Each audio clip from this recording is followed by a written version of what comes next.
Hello friends, welcome to my channel. This is Abhirami and I am here to discuss with you about the heart. So today we will be talking about the introduction, external features, grooves, and then the apex, base, borders and surfaces of the heart. We will also be talking about the surface markings, which is the last part. Okay, so let's start with the introduction.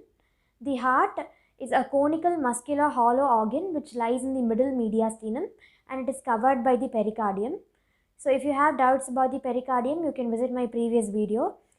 And mediastinum means the surface between the area between the two lungs.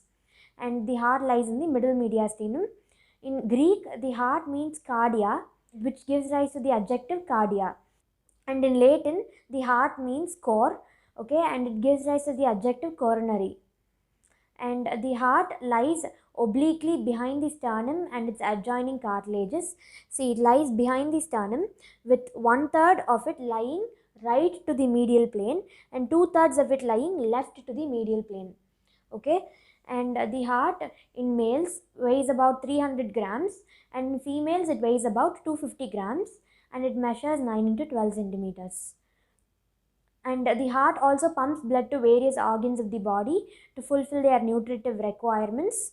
Okay, and the flow of the blood, the direction of the flow of the blood from the atrium to the ventricles is downwards, forwards and to the left. Okay, so that is the introduction.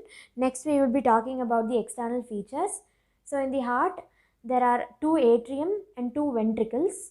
The two atrium are the right atrium and the left atrium, and the two ventricles are the right ventricle and the left ventricle. See, this is the inferior part of the heart or the diaphragmatic surface of the heart, and this is the anterior surface of the heart or the sternocostal surface of the heart. So in the inferior part, you see all four chambers. See, this is the right atrium, left ventricle and right ventricle. In the anterior part, the right atrium, right ventricle and left ventricle are visible, but the left atrium is not visible because it is covered by the pulmonary trunk and the aorta. The heart has an apex which is in the left side, okay, so left end. So this is the apex of the heart over here. This is the apex of the heart. This part is the apex of the heart. It is fully formed by the left ventricle. Okay, and the heart also has a base. So this is the base of the heart. Okay, but clinicians often refer the upper border of the heart to be the base of the heart, but the inferior surface is actually the base of the heart. Okay, and the heart also has four borders and three surfaces.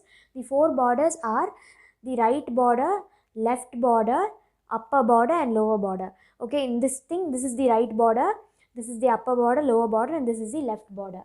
Okay, and it has three surfaces, that is sternocostal surface, inferior surface and the left surface. Okay, so this is the left surface, this part. Now let's move on to the next thing, that is the grooves of the heart. Okay, so the atrium and ventricle are separated from each other by the atrioventricular groove. Okay, so this groove is the atrioventricular groove and it is rounded and it is also called as the coronary sulcus. Okay, coronary sulcus. Next, let's talk about the interatrial groove. So interatrial groove is present between two atrium, that is visible faintly in the posterior aspect, but anteriorly the left auricle and the atrioventricular groove are hidden by the pulmonary trunk and the aorta.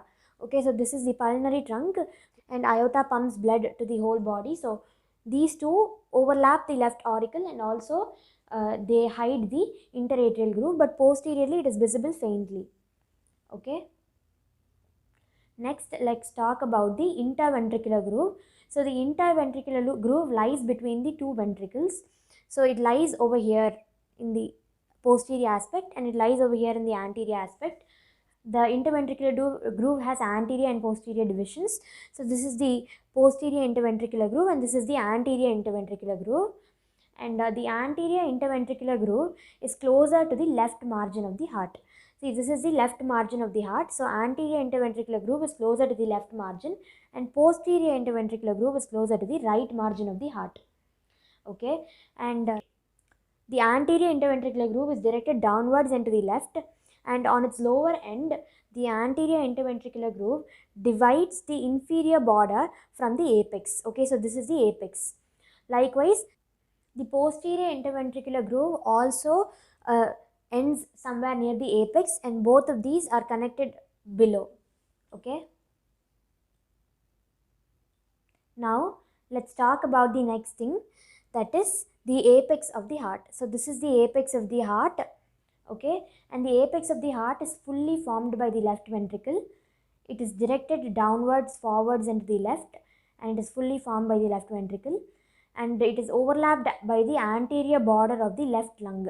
Okay, so the apex is present in the left corner, and it is overlapped by the anterior border of the left lung, and pulsations can be felt at the apex, and the apex lies at the fifth intercostal space on the left. Okay, so that is all about the apex. Next, let's talk about the base of the heart. So the base of the heart lies posteriorly. So this is the base of the heart, and the base of the heart is often referred by clinicians as the upper border of the heart. Okay, the base of the heart is chiefly formed by the left atrium, and somewhat about the right atrium, partly by the right atrium. Okay, in relation to the base of the heart, we see four openings, that is the openings for the pulmonary veins. Okay, yeah, these are the left pulmonary veins and these are the right pulmonary veins, and we also see openings of the superior vena cava and inferior vena cava into the right atrium.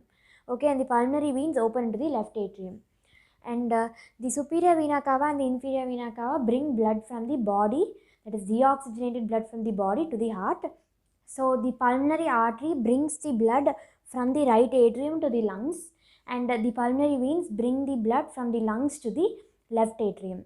And from the left atrium, the blood travels to the left ventricle, which pumps the blood into the aorta, which carries the oxygenated blood to all the parts of the body. In the lying posture, the posterior surface of the heart is present against the fifth thoracic vertebrae to the eighth thoracic vertebrae. Okay, but in the erect posture, it descends by one vertebrae. That is, it lies in the sixth thoracic vertebrae to the ninth thoracic vertebrae in the erect posture. And the heart is separated. The posterior part of the heart is separated from the vertebral column by the esophagus, and then the right pulmonary veins, and then the aorta, and then the pericardium. Okay, so that is all about the base of the heart. Next, we will be talking about the borders of the heart. So there are four borders of the heart, that is the upper border, lower border, right border, and the left border. Okay, so this is the right border of the heart and this is the left border of the heart. First, let's talk about the upper border. So the upper border is chiefly formed by the left atrium, and the upper border is almost oblique, and the right border is more or less vertical, and it is chiefly formed by the right atrium.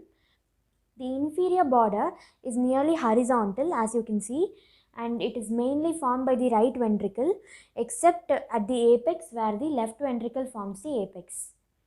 And the last thing is the left border, and it is chiefly formed by the left ventricle and partly by the left auricle, and the left border separates the anterior and left surfaces. That is all about the borders of the heart. Next, we will be talking about the surfaces of the heart. So there are three surfaces for the heart. The first is the sternocostal surface or the anterior surface. That is this one. Okay, the sternocostal surface is mainly formed by the right ventricle and right atrium, and it is partly formed by the left ventricle and left atrium. Okay, and the left atrium is not seen as the pulmonary trunk and the aorta are overlapping it anteriorly, so it is hidden from the view in the sternocostal surface. And mostly all the sternocostal part of the heart is covered by the lungs, except for the part of the heart at the cardiac notch of the left lung. So at the cardiac notch of the left lung, a part of the heart is uncovered, the part of the sternocostal surface is uncovered, and on percussion, that area is dull, so it is called as the superficial area of cardiac dullness. Okay, now let's talk about the inferior surface. So the inferior surface, left 2/3 are formed by the left ventricle, and the right 1/3 is formed by the right ventricle. Okay, and it is traversed by the posterior interventricular groove. Okay, so this is the posterior interventricular groove. Okay, the left surface is mainly made up of the left ventricle and partly the left atrium. Okay, and it is traversed by the coronary sulcus or the atrioventricular groove. Okay, and in the upper part of the left surface, that is this region, it is crossed by the phrenic nerve, pericardiophrenic vessels and the pericardium. Okay, now let's talk about the last thing, that is the surface markings of the heart. Before we start talking about the surface markings of the heart, I'll just explain this part of the diagram. This is the left brachiocephalic vein and this is the right brachiocephalic vein. Okay, and this is the left common carotid artery and this part is the left subclavian vein and this part is the brachiocephalic artery. Now let's talk about the surface markings. So the upper border is made by joining 2 points. So the upper border is oblique and it is made by joining these 2 points. Okay, so this point is present in the lower border of the second costal cartilage and this point is present in the upper border of the third costal cartilage, and this point is present 0.8 centimeters away from the sternal margin, and this end is present at 1.3 centimeters away from the sternal margin. Okay, now let's talk about the lower border. The lower border is almost horizontal and it is also joined by 2 points. So the one point lies at the fifth intercostal space, that is the apex of the heart, and the other point lies at the lower border of the sixth costal cartilage, and this point that is on the right side lies 2 centimeters away from the sternal margin, whereas the apex lies 9 centimeters away from the sternal margin. Okay, and the left border is almost oblique and it connects the upper border and the lower border, and the right border is also oblique and its concavity is the maximum at 3.8 centimeters from the median plane. Okay, so median plane divides the body into exact equal 2 halves. So this is 3.8 centimeters away from the median plane. At that point it is very convex. Okay, and the last point is that the part of the chest wall that is overlying the heart is called the precardium. Okay, so that's all for today's session. Thank you for listening to me, and if you like this video, please like, share, subscribe and comment on it. And if you have doubts in bones of the upper limb chapter 2, you can visit my previous videos. Thank you and a very happy Christmas.